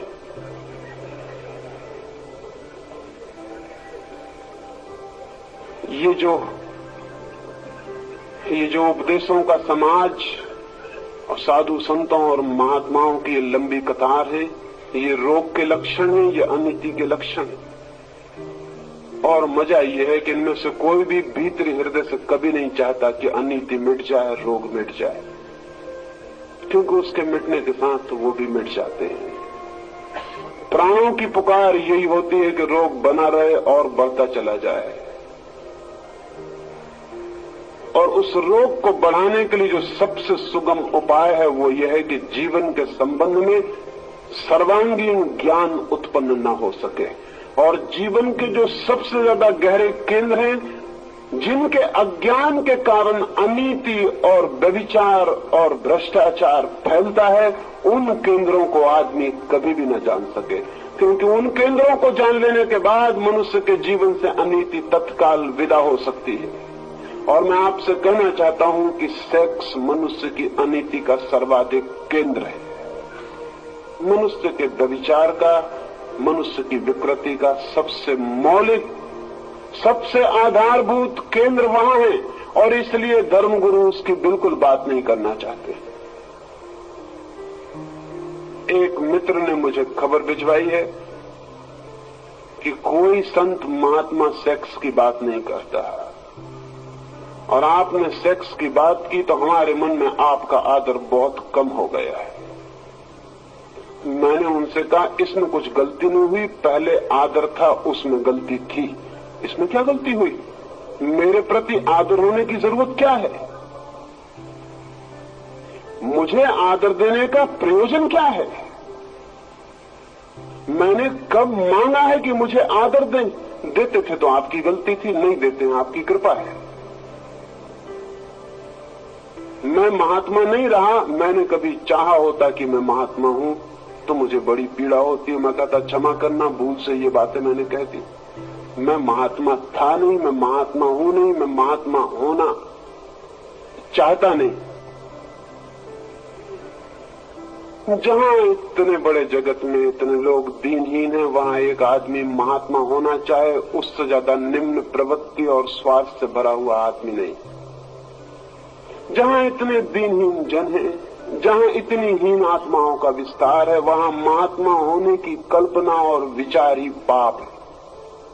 महान मनुष्यता मैं चाहता हूं, महान मनुष्य मैं चाहता हूं, महात्मा होने की मेरे मन में कोई भी इच्छा और आकांक्षा नहीं। महात्माओं के दिन विदा हो जाने चाहिए, महात्माओं की कोई जरूरत नहीं, महान मनुष्य की जरूरत है, महान मनुष्यता की जरूरत है। ग्रेट मैन नहीं, ग्रेटर ह्यूमैनिटी, ग्रेट ह्यूमैनिटी। बड़े आदमी बहुत हो चुके, उनसे क्या फायदा हुआ? अब बड़े आदमियों की जरूरत नहीं, बड़ी आदमियत की जरूरत है। तो मुझे बहुत अच्छा लगा कि कम से कम एक आदमी का इल्यूजन तो टूटा, एक आदमी तो डिसइल्यूजन हुआ, एक आदमी को तो ये पता चल गया कि यह आदमी महात्मा नहीं, एक आदमी का भ्रम टूट गया, ये भी बड़ी बात है। वो शायद सोचे होंगे कि इस भांति कह के वो शायद मुझे प्रलोभन दे रहे हैं कि मुझे महात्मा और महर्षि बनाया जा सकता है अगर मैं इस तरह की बातें न करूं। आज तक महर्षियों और महात्माओं को इसी तरह बनाया गया है और इसलिए उन कमजोर लोगों ने इस तरह की बातें नहीं की जिनसे महात्मापन छिन सकता था। अपने महात्मापन के बचा रखने के लिए उस प्रलोभन में जीवन का कितना अहित हो सकता है इसका उन्होंने कोई भी ख्याल नहीं किया। मुझे चिंता नहीं है, मुझे विचार भी नहीं है, मुझे ख्याल भी नहीं है और मुझे घबराहट ही होती जब कोई मुझे महात्मा मानना चाहे। और आज की दुनिया में महात्मा बन जाना और महर्षि बन जाना इतना आसान है जिसका कोई हिसाब नहीं। हमेशा आसान रहा है, हमेशा आसान रहा है। वो सवाल नहीं है, सवाल यह है कि महान मनुष्य कैसे पैदा हो, उसके लिए हम क्या कर सकते हैं, क्या सोच सकते हैं, क्या खोज कर सकते हैं। और मुझे लगता है कि मैंने बुनियादी इस सवाल पर जो बातें आपसे कही हैं वो आपके जीवन में एक दिशा तोड़ने में सहयोगी हो सकती है, उनसे एक मार्ग प्रकट हो सकता है और क्रमशः आपकी वासना का रूपांतरण आत्मा की दिशा में हो सकता है। अभी हम वासना हैं, आत्मा नहीं। कल हम आत्मा भी हो सकते हैं, लेकिन वो होंगे कैसे? इसी वासना के सर्वांग रूपांतरण से, इसी शक्ति को निरंतर ऊपर से ऊपर ले जाने से। जैसा मैंने कल आपको कहा, उस संबंध में भी बहुत से प्रश्न हैं, उसके संबंध में एक बात कहूंगा। मैंने आपको कहा कि संभोग में समाधि की झलक का स्मरण रखें, रिमेम्बरिंग रखें और उस बिंदु को पकड़ने की कोशिश करें, उस बिंदु को जो विद्युत की तरह संभोग के बीच में चमकता है समाधि का, एक क्षण को जो चमक आती और विदा हो जाती, उस बिंदु को पकड़ने की कोशिश करें कि वो क्या है, उसे जानने की कोशिश करें, उसको पकड़ लें पूरी तरह से कि वो क्या है। और एक दफा उसे आपने पकड़ लिया तो उस पकड़ में आपको दिखाई पड़ेगा कि उस क्षण में आप शरीर नहीं रह जाते हैं, बॉडी लेसनेस। उस क्षण में आप शरीर नहीं है, उस क्षण में एक झलक की तरह आप कुछ और हो गए हैं, आप आत्मा हो गए। और वो झलक आपको दिखाई पड़ जाए, तो फिर उस झलक के लिए ध्यान के मार्ग से श्रम किया जा सकता है। उस झलक को फिर ध्यान की तरफ से पकड़ा जा सकता है। उस झलक को फिर ध्यान के रास्ते से जाके परिपूर्ण रूप से, पूरे रूप से जाना और जिया जा सकता है। और वो अगर हमारे ज्ञान, जानने और जीवन का हिस्सा बन जाए तो आपके जीवन में सेक्स की कोई जगह नहीं रह जाएगी। एक मित्र ने पूछा है कि अगर इस भांति सेक्स विदा हो जाएगा तो दुनिया में संतति का क्या होगा? अगर इस भांति सारे लोग समाधि का अनुभव करके ब्रह्मचर्य को उपलब्ध हो जाएंगे तो बच्चों का क्या होगा? जरूर इस भांति के बच्चे पैदा नहीं होंगे जिस भांति आज पैदा होते हैं। ये ढंग कुत्ते, बिल्लियों और इल्लियों का तो ठीक है, आदमियों का ठीक नहीं। ये कोई ढंग है? ये कोई बच्चों की कतार लगाए चले जाना, निरर्थक, अर्थहीन, बिना जाने पूछे ये भीड़ पैदा करते चले जाना। ये भीड़ कितनी हो गई? ये भीड़ इतनी हो गई है कि वैज्ञानिक कहते हैं कि अगर 100 वर्ष तक इसी भांति बच्चे पैदा होते रहे और कोई रुकावट नहीं लगाई जा सकती तो जमीन पर टहनी हिलाने के लिए भी जगह नहीं बचेगी। हमेशा आप सभा में ही खड़े हुए मालूम होंगे, जहां जाएंगे वहीं सभा मालूम होगी। सभा करना बहुत मुश्किल हो जाएगा। टहनी हिलाने की जगह नहीं रह जाने वाली 100 साल के भीतर अगर यही स्थिति रही। वो मित्र ठीक पूछते हैं कि अगर इतना ब्रह्मचर्य उपलब्ध होगा तो बच्चे कैसे पैदा होंगे? उनसे भी मैं एक और बात कहना चाहता हूं, वो भी अर्थ की है और आपके ख्याल में आ जानी चाहिए। ब्रह्मचर्य से भी बच्चे पैदा हो सकते हैं, लेकिन ब्रह्मचर्य से बच्चों के पैदा करने का सारा प्रयोजन और अर्थ बदल जाता है।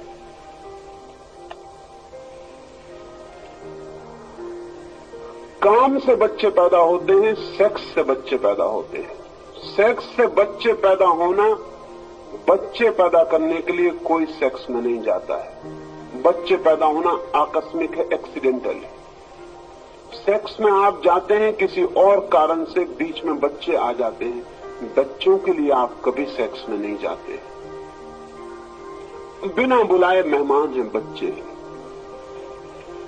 और इसलिए बच्चों के प्रति आपके मन में वो प्रेम नहीं हो सकता जो बिना बुलाए मेहमानों के प्रति कब होता है। घर में कोई आ जाए अतिथि बिना बुलाए तो जो हालत घर में हो जाती है, बिस्तर भी लगाते हैं उसको सुलाने के लिए, खाना भी खिलाते हैं उसको खिलाने के लिए, आओ भगत भी करते हैं, हाथ भी जोड़ते हैं, लेकिन पता होगा आपको कि बिना बुलाए मेहमान के साथ क्या घर की हालत हो जाती है। ये सब ऊपर ऊपर होता है, भीतर कुछ भी नहीं। और पूरे वक्त यही इच्छा होती है कि कब आप विदा हों, कब आप जाएं। बिना बुलाए बच्चों के साथ भी दुर्व्यवहार होगा, सद्व्यवहार नहीं हो सकता, क्योंकि उन्हें हमने कभी चाहा न था, कभी हमारे प्राणों की वो आकांक्षा न थे। हम तो किसी और ही तरफ गए थे। वो बाई प्रोडक्ट हैं, प्रोडक्ट नहीं। आज के बच्चे प्रोडक्ट नहीं है, बाई प्रोडक्ट हैं। वो उत्पत्ति नहीं है। वो उत्पत्ति के साथ जैसे गेहूं के साथ भूसा पैदा हो जाता है, वैसी हालत। आपका विचार, आपकी कामना दूसरी थी, बच्चे बिल्कुल आकस्मिक है। और इसीलिए सारी दुनिया में हमेशा से ये कोशिश चली, वातशायन से लेकर आज तक ये कोशिश चली कि सेक्स को बच्चों से किसी तरह मुक्त कर लिया जाए। उसी से बर्थ कंट्रोल विकसित हुआ, संतति नियमन विकसित हुआ, कृत्रिम साधन विकसित हुए कि हम बच्चों से भी बच जाएं और सेक्स को भी भोग लें। बच्चों से बचने की चेष्टा हजारों साल से चल रही है। और आयुर्वेद के ग्रंथों में दवाइयों का उल्लेख है जिनको लेने से बच्चे नहीं होंगे, गर्भधारण नहीं होगा। आयुर्वेद के 3, 4, 5 हजार साल पुराने ग्रंथ इसका विचार करते हैं। और अभी आज का आधुनिकतम स्वास्थ्य का मिनिस्टर भी इसी की बात करता है। क्यों आदमी ने ये इजाद करने की चेष्टा? क्योंकि बच्चे बड़े उपद्रव का कारण हो गए। वो बीच में आते हैं, जिम्मेदारियां ले आते हैं। और भी एक खतरा, बच्चों के आते से ही स्त्री परिवर्तित हो जाती है। पुरुष भी बच्चे नहीं चाहता, नहीं होते हैं तो चाहता है। इस कारण नहीं कि बच्चों से प्रेम है, बल्कि अपनी संपत्ति से प्रेम है। कल मालिक कौन होगा? बच्चों से प्रेम नहीं है। बाप जब चाहता है कि बच्चा हो जाए, घर में लड़का नहीं है, तो आप ये मत सोचना कि लड़के के लिए बड़े उनके प्राण आतुर हो रहे हैं। नहीं, आतुरता ये हो रही कि मैं रुपए कमा कमा के मरा जा रहा हूं, न मालूम कौन कब्जा कर लेगा। एक हकदार मेरे खून का उसके बचाने के लिए होना चाहिए। बच्चों के लिए कोई कभी नहीं चाहता कि बच्चे आ जाएं। बच्चों से हम बचने की कोशिश करते रहे, लेकिन बच्चे पैदा होते चले गए। हमने संभोग किया और बच्चे बीच में आ गए। वो उसके साथ जुड़ा हुआ संबंध था। ये काम जन्य संतति है, ये बाई प्रोडक्ट है सेक्सुअलिटी की। और इसलिए मनुष्य इतना रुग्ण, इतना दीनहीन, इतना उदास, इतना चिंतित है। ब्रह्मचर्य से भी बच्चे आएंगे, लेकिन वो बच्चे सेक्स की बाई प्रोडक्ट नहीं होंगे। उन बच्चों के लिए सेक्स एक व्हीकल होगा। उन बच्चों को लाने के लिए सेक्स एक माध्यम होगा। सेक्स से कोई संबंध नहीं होगा। जैसे एक आदमी बैलगाड़ी में बैठ के कहीं गया, उसे बैलगाड़ी से कोई मतलब। वो हवाई जहाज में बैठ के गया, उसे हवाई जहाज से कोई मतलब। आप यहां से बैठ के दिल्ली गए हवाई जहाज में, हवाई जहाज से आपको कोई भी मतलब है, कोई भी संबंध है, कोई भी नाता है? कोई नाता नहीं है। नाता है दिल्ली जाने से। हवाई जहाज सिर्फ व्हीकल है, सिर्फ माध्यम है। ब्रह्मचर्य को जब लोग उपलब्ध हों और संभोग की यात्रा समाधि तक हो जाए, तब भी वे बच्चे चाह सकते हैं। और लेकिन उन बच्चों का जन्म उत्पत्ति होगी, वो प्रोडक्ट होंगे, वो क्रिएशन होंगे, वो सृजन होंगे। सेक्स सिर्फ माध्यम होगा। और जिस भांति अब तक ये कोशिश की गई है, इसे बहुत गौर से सुन लेना, जिस भांति अब तक ये कोशिश की गई है कि बच्चों से बच के सेक्स को भोगा जा सके, वो नई मनुष्यता ये कोशिश कर सकती है कि सेक्स से बच के बच्चे पैदा किए जा सके। मेरी आप बात समझे? ब्रह्मचर्य अगर जगत में व्यापक हो जाए तो हम एक नई खोज करेंगे, जैसे हमने पुरानी खोज की है कि बच्चों से बचा जा सके और सेक्स का अनुभव पूरा हो जाए। इससे उल्टा प्रयोग आने वाले जगत में हो सकता है, जब ब्रह्मचर्य व्यापक होगा, कि सेक्स से बचा जा सके और बच्चे हो जाएं। और ये हो सकता है, इसमें कोई भी कठिनाई नहीं, इसमें जरा भी कठिनाई नहीं है, ये हो सकता है। ब्रह्मचर्य से जगत के अंत होने का कोई संबंध नहीं। जगत के अंत का होने का संबंध सेक्सुअलिटी से पैदा हो गया। तुम करते जाओ, बच्चे पैदा और जगत अंत हो जाएगा। न एटम बम की जरूरत है, न हाइड्रोजन बम की जरूरत है। ये बच्चों की इतनी बड़ी तादाद, ये कतार, ये काम से उत्पन्न हुए कीड़े मकोड़ों जैसी मनुष्यता, ये अपने आप नष्ट हो जाएगी। ब्रह्मचर्य से तो एक और ही तरह का आदमी पैदा होगा। उसकी उम्र बहुत लंबी हो सकती है। उसकी उम्र इतनी लंबी हो सकती है जिसकी हम कोई कल्पना भी नहीं कर सकते। उसका स्वास्थ्य अद्भुत हो सकता है कि उसमें बीमारी पैदा न हो। उसका मस्तिष्क वैसा होगा जैसी कभी कभी कोई प्रतिभा दिखाई पड़ती है। उसके व्यक्तित्व में सुगंधी और होगी, बल ही और होगा, सत्य ही और होगा, धर्म ही और होगा। वो धर्म को साथ लेके पैदा होगा। हम अधर्म को साथ लेके पैदा होते हैं और अधर्म में जीते हैं और अधर्म में मरते हैं। और इसलिए दिन रात जिंदगी भर धर्म की चर्चा करते हैं। शायद उस मनुष्यता में धर्म की कोई चर्चा नहीं होगी, क्योंकि धर्म लोगों का जीवन होगा। हम चर्चा उसी की करते हैं जो हमारा जीवन नहीं होता है। जो जीवन होता है उसकी हम चर्चा नहीं करते। हम सेक्स की चर्चा नहीं करते क्योंकि वो हमारा जीवन है। हम ईश्वर की चर्चा करते हैं क्योंकि वो हमारा जीवन नहीं है। असल में जिस चीज को हम जिंदगी में उपलब्ध नहीं कर पाते, बातचीत करके उसको पूरा कर लेते हैं।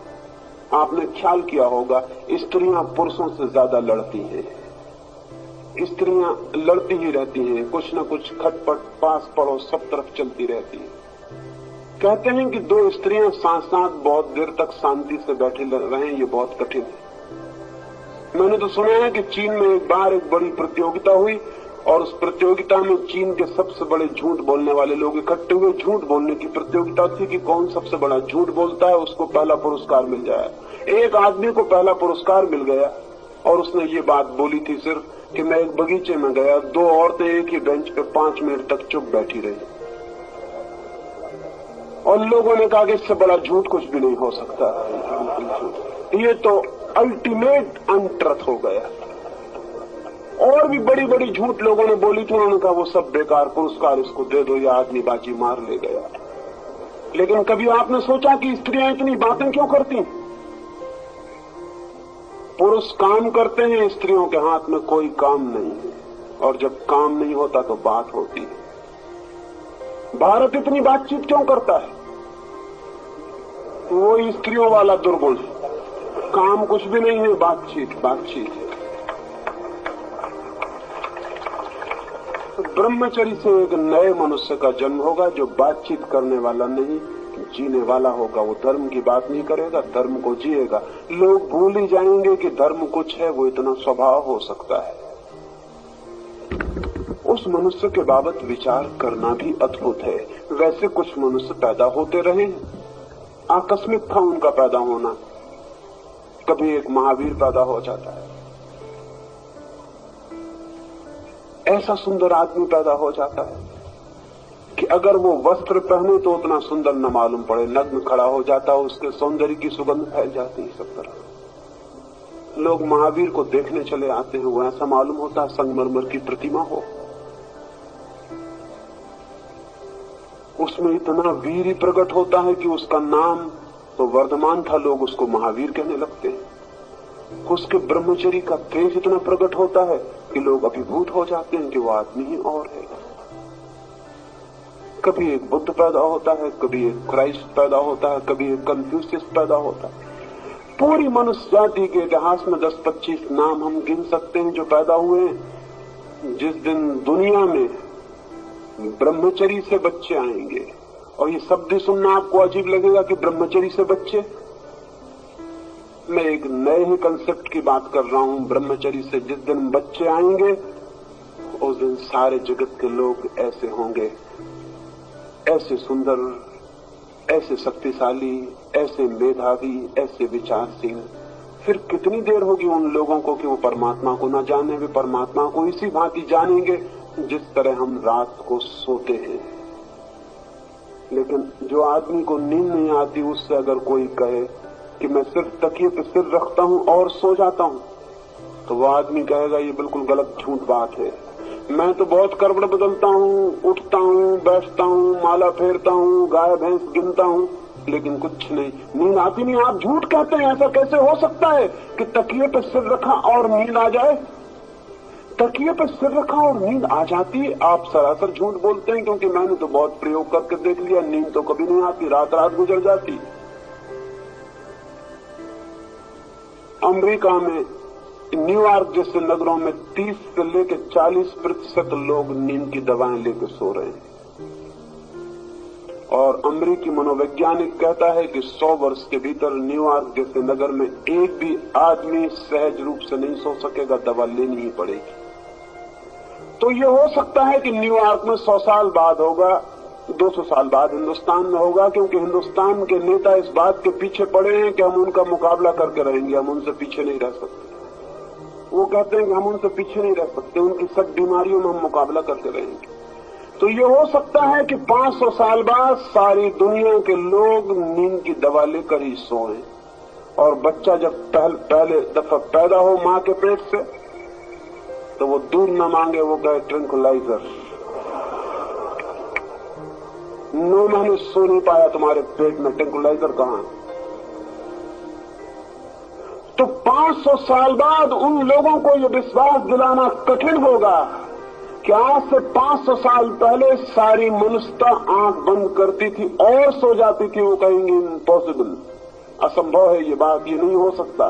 कैसे हो सकती है ये बात? मैं आपसे कहता हूं, उस ब्रह्मचर्य से जो जीवन उपजेगा उसको ये विश्वास करना कठिन हो जाएगा कि लोग चोर थे, लोग बेईमान थे, लोग हत्यारे थे, लोग आत्महत्याएं कर लेते थे, लोग जहर खाते थे, लोग शराब पीते थे, लोग छुरे भोंकते थे, लोग युद्ध करते थे। ये उनको विश्वास करना मुश्किल होगा कि ये कैसे हो सकता है। काम से अब तक उत्पत्ति हुई है और वो भी उस काम से जो फिजियोलॉजिकल से ज्यादा नहीं। एक आध्यात्मिक काम का जन्म हो सकता है और एक नए जीवन का प्रारंभ हो सकता है। उस नए जीवन के प्रारंभ के लिए थोड़ी सी बात इन 4 दिनों में मैंने आपसे कही है। मेरी बातों को इतने प्रेम और इतनी शांति से, और ऐसी बातों को जिन्हें प्रेम और शांति से सुनना बहुत मुश्किल गया होगा, बड़ी कठिनाई मालूम पड़ी होगी। एक मित्र तो मेरे पास आया और कहने लगे कि मैं डर रहा था कि कहीं 10-20 आदमी खड़े होकर ये ना कहने लगे कि बंद करिए, ये बात नहीं होनी चाहिए। मैंने कहा इतने हिम्मतवर आदमी भी होते तो भी ठीक था। इतने हिम्मतवर आदमी भी कहाँ है कि किसी को कह दें कि बंद करिए ये बात। अगर इतने ही हिम्मतवार आदमी इस मुल्क में होते तो बेवकूफों की कतार जो कुछ भी कह रही मुल्क में वो कभी की बंद हो गई होती, लेकिन वो बंद नहीं हो पा रही। मैंने कहा मैं तो प्रतीक्षा करता हूं कि कभी कोई बहादुर आदमी खड़े हो कहेगा कि बंद कर दो ये बात, उससे कुछ बात करने का मजा होगा। तो ऐसी बातों को जिनसे कि मित्र डरे हुए थे कि कहीं कोई खड़े होकर न कह दे आप इतने प्रेम से सुनते रहे, आप बड़े भले आदमी हैं और जितना आपका ऋण मानूं उतना कम है। अंत में यही कामना करता हूं परमात्मा से कि प्रत्येक व्यक्ति के भीतर जो काम है वो राम के मंदिर तक पहुंचाने की सीढ़ी बन सके। बहुत बहुत धन्यवाद। और अंत में सबके भीतर बैठे हुए परमात्मा को प्रणाम करता हूं। मेरे प्रणाम स्वीकार।